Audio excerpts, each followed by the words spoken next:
Sejarah penentuan tanggal penting Ramadan di Banjar, era Sultan Adam. Upaya memastikan awal bulan Ramadan, pada era kekinian, umumnya menggunakan metode penentuan hilal, posisi bulan sabit baru. Hal ini dilakukan dengan ruqyat dan hisab. Ruqyat adalah aktivitas mengamati visibilitas hilal dengan mata telanjang atau alat bantu optik.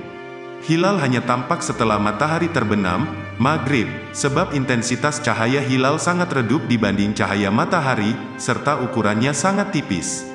Sementara hisab adalah metode perhitungan hilal secara matematis dan astronomis.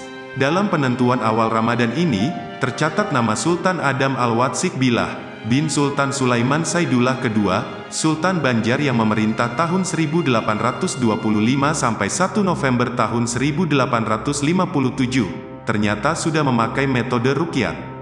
Bahkan untuk mempertegasnya, maka aturan penentuan awal bulan Ramadan ini dimasukkan ke dalam Undang-Undang Sultan Adam, UU SA.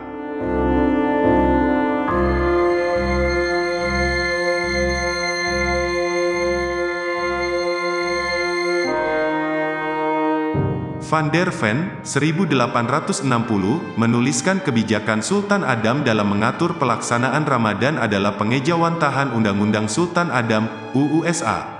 Undang-undang yang dikeluarkan Sultan Adam Al-Watsik Billah, setelah Baginda memerintah selama 10 tahun dari tahun penobatannya yakni tahun 1835. Undang-undang Islam ini dalam bidang politik sebagai proses perkembangan hukum Islam dalam Kesultanan Banjar. Pada batang tubuh UU SA yang terdiri dari 6 bagian, masalah penentuan awal bulan Ramadan ini menjadi bahasan utama dalam bagian 1, berupa perkara agama dan peribadatan. Hal ini tentunya karena keberadaan bulan Ramadan atau bulan puasa sangat penting. Sebagai bagian dari rukun iman seorang Muslim.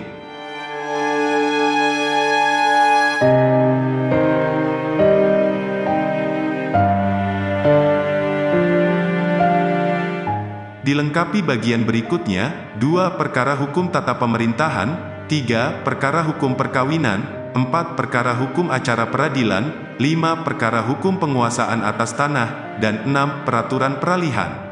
Pada bagian 1 perkara 20, dituliskan bahwa sakalian banua tiap-tiap tatuha kampung kusuruhkan menjaga malihat 1 bulan pada tiap-tiap awal bulan Ramadan anaharnya dan tiap-tiap awal bulan haji an awal bulan mulut, maka siapa-siapa yang malihat bulan lekas-lekas bapadah kapada hakimja supaya hakimja lekas-lekas 2 bapadah kajai aku, maka mana-mana banua yang dilaluinya ilir itu ikam kabari semuaja.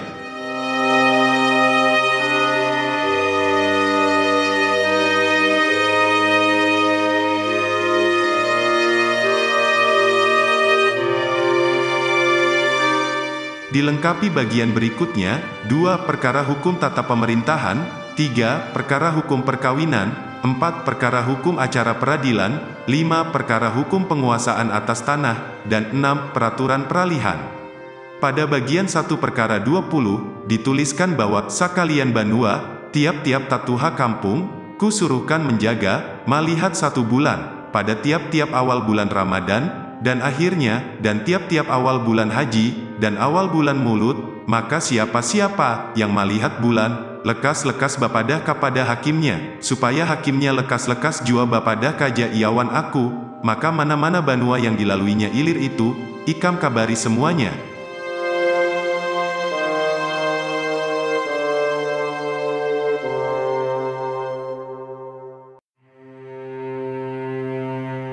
Dalam perkara 20 berisi perintah dari Sultan Adam, kepada tetuha kampung untuk menjaga bulan untuk menentukan awal Ramadan, permulaan puasa Ramadan, akhir Ramadan, Hari Raya Idul Fitri, awal bulan haji, Hari Raya Haji atau Idul Adha, dan awal bulan Maulud, bulan kelahiran Rasulullah Shallallahu Alaihi Wasallam. Kemudian, tetuha kampung yang melihat bulan diperintahkan pula untuk menyampaikannya lagi kepada hakim dan hakim menyampaikannya pula kepada raja. Dalam menjaga timbulnya bulan, tetuha kampung dibantu oleh warga masyarakat yang ada di kampung. Mereka duduk di pelataran surau atau masjid atau di tempat tempat terbuka lainnya yang memungkinkan dapat melihat bulan apabila sewaktu-waktu muncul.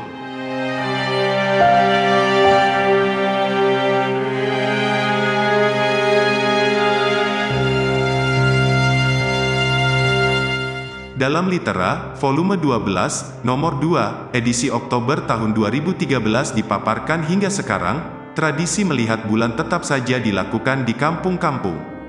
Bahkan, salah satu organisasi Islam terbesar di Indonesia, yaitu Nahdlatul Ulama, NU, konsisten menggunakan ruqyat, melihat bulan untuk menentukan awal dan akhir puasa Ramadan.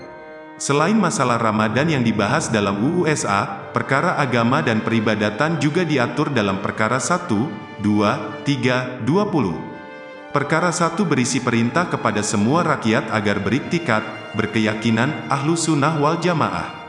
Hal ini sangat penting karena pada masa pemerintahan Sultan Adam berkembang aliran yang oleh ulama kerajaan disebut iktikad ahlal al-bid'ah. Iktikad ini menurut pendapat beberapa versi, dianggap sesat karena kata bid'ah adalah perbuatan ibadah yang tidak mengacu pada Al-Quran dan Al-Hadis Rasulullah Shallallahu Alaihi Wasallam. Ahlu sunnah wal jamaah berarti pengikut ajaran Islam yang melaksanakan ibadah hanya berdasarkan Al-Quran dan hadis Rasulullah Shallallahu Alaihi Wasallam. Iktikad ahlu sunnah wal jamaah adalah harga mati, karena hanya iktikad inilah yang dianggap benar dalam agama Islam di Kerajaan Banjar. Walaupun demikian, para pengikut aliran yang disebut ahlal al-bid'ah tetap berupaya merebut simpati rakyat dan menyebarkan ajaran-ajarannya.